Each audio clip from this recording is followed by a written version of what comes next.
I hope to give you some insight on some commonly used typefaces that you can add to your font collection to help make picking fonts much easier for your design projects.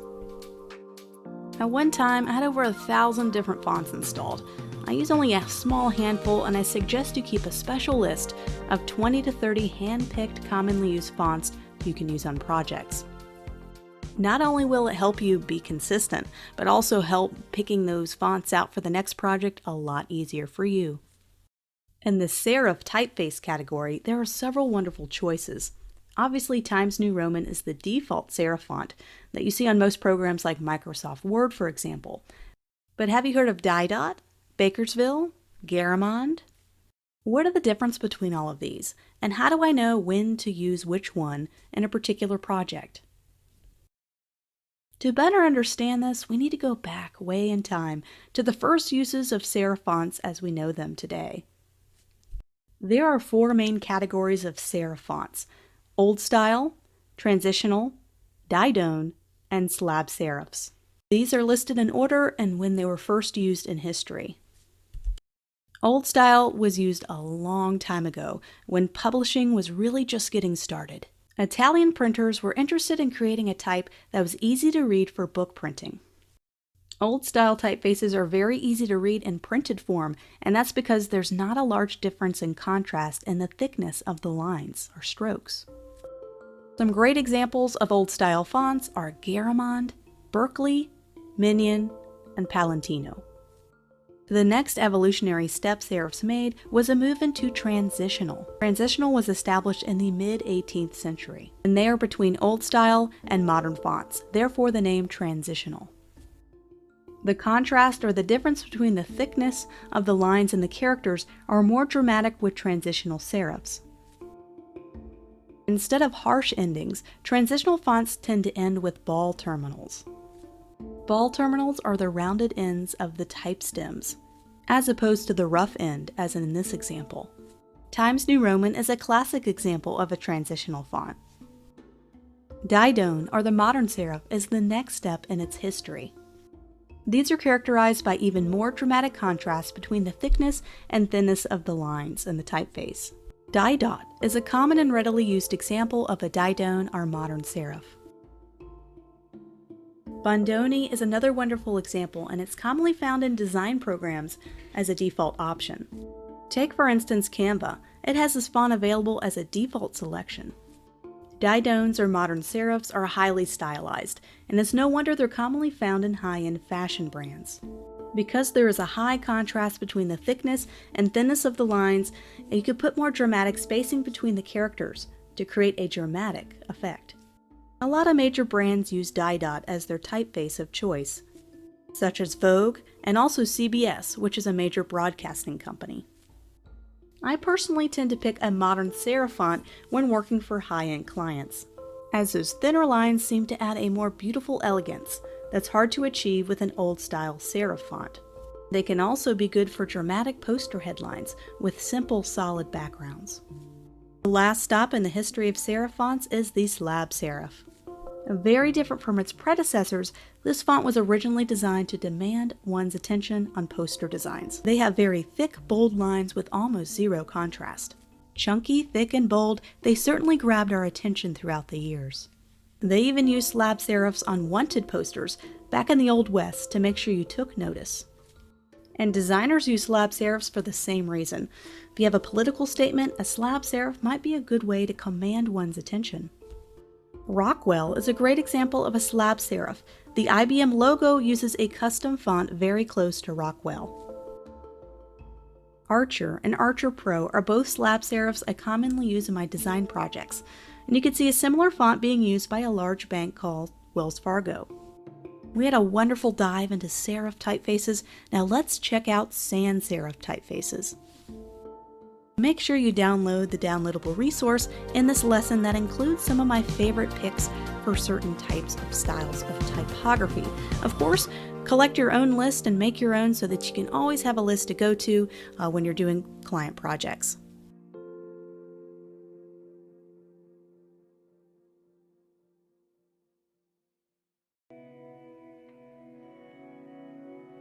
Sans serif fonts have a special place in design. The word sans in French means without serifs. In the past 20 years, serif fonts have taken a backseat to sans serif fonts. Sans serif fonts tend to have a more modern, clean, and sleek appearance, but they can sometimes lack the subtle elegance or charm needed in a particular situation. But if you want a modern, clean look, then a sans serif might become your best friend. Sans serif fonts are fonts that lack the serif or tails or accents at the end of characters. Clean and simple, these can have some benefits over serif fonts in many situations. They can convey a sense of modernism and minimalism. Sans serif fonts originated at a much later date than its serif predecessor. That's because the use of digital and computer screens required a more clean and simple font. Back when computers had a low-resolution display, the small details in serif fonts were lost, and thus the need for a more simple sans serif font. Sans serif fonts are fantastic for big, bold headlines. Take for instance this poster design. A serif font just does not have the high-impact modern design I'm going for. The sans serif font works perfectly and matches the overall theme of the poster. Sans serifs work great for headlines, but for small body copy that comes in large blocks of text, they can sometimes get lost. They are great for websites and digital mediums, and that's what they're designed for. But for print projects that require large blocks of text, sometimes a serif font works a little better, but it depends on the mood and style you're going for. It's hard not to mention a sans serifs without mentioning Helvetica. A sans serif like Helvetica works well with tight spacing. All sans serifs, especially when lowercase, work very well with tight spacing or gaps between the characters. Futura is a geometric style of sans serif. They tend to be mathematically precise, with its perfect round curves and circles. The Google logo is very close to Futura, although they added their own flair, of course.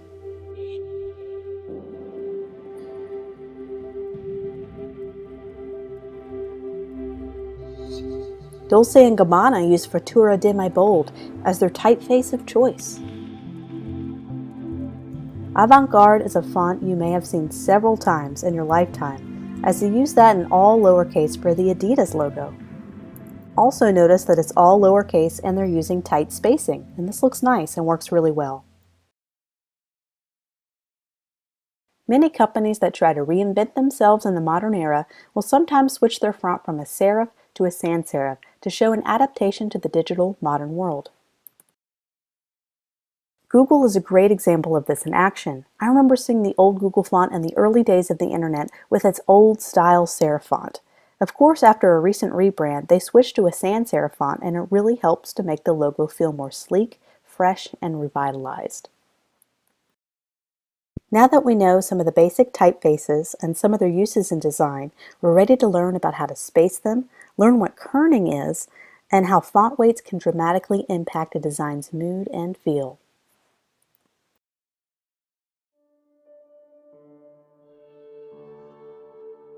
Which alignment looks better to you? The text using center alignment? Left alignment? Or right alignment? Each has their own place in layout and design. How do we determine which one to use? In this layout, we have our subject matter, the woman, off to the left. When designing layouts, it's best to follow the subject matter's direction. We can align to the left, against the model, all of our text elements. This is going with the flow of design and makes for a compelling layout. In this example, I'm using center alignment for all of the text elements, including the website. You will notice this nice block of white space to give breathing room in between the different elements.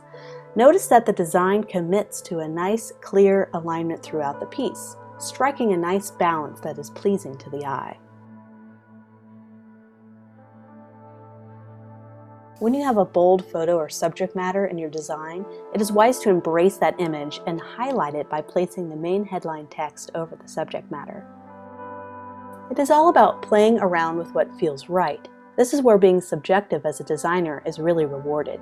It's not until I flip the shoe in reverse and have the shoe tucked perfectly in the font to the left that I feel like the layout really starts to work. You will notice the shoe overlapping the E in life as the text and the photo become one. This is an extreme example of this in action. You will notice the main subject matter almost jumping through the text and interacting with it in a dramatic way. Text and photos do not have to fight each other, but can blend to become one unified layout and design. We do not always have access to the perfect photo, but with proper fonts and typography design, we can make a design relevant and still have impact. Using color, italics to highlight words helps the type become the design itself, instead of having to rely on graphics and photos 100% of the time. White space is so important. Do not underestimate its impact on the viewer's mood when seeing a design piece. This is a great example of white space. The next one struggles to breathe, and therefore it struggles to make the viewer feel at peace with the beautiful photography behind it. I'm taking this poster design and scaling back the font size to give more breathing room and white space between elements. It's already starting to feel better, isn't it?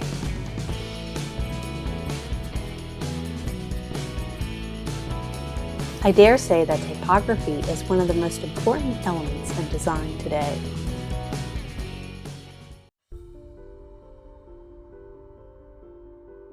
Font pairing is critical in finding the right balance between font choices, and by the end of the lesson we'll pair together several font types to find nice harmonies between our type. Some fonts tend to pair very well together. Sans serif and serif fonts tend to work well as a pairing. The reasoning behind this is when you pair two very similar fonts together, in this example Helvetica and Open Sans, which are both sans serifs, it's hard for someone to tell the difference between the two. But there's just enough difference where the viewer wonders why there's not more consistency between the two fonts. A great rule to follow in pairing fonts is making sure the fonts you pair have enough contrast between them. Try pairing a sans serif with a serif. Pair an all capital word with a lowercase word.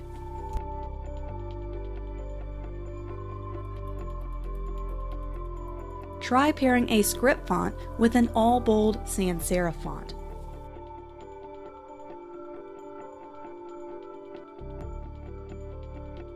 Try pairing a script font with a slab serif font.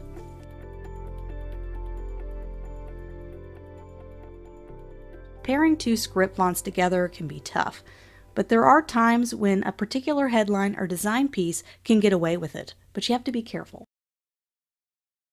Font pairing is like a dance, and it can take a little time to find the right pairing. It also depends on the length of the phrase or headline. With headlines, you can be more playful and flexible with your font options. Body copy and longer blocks of copy, you have to be careful not to overwhelm the viewer with too many font pairings. I like to keep font pairings to only 2 to 3 total in a design piece. I try to pick a good headline font, a simple body copy font, and a third complementary font for variety.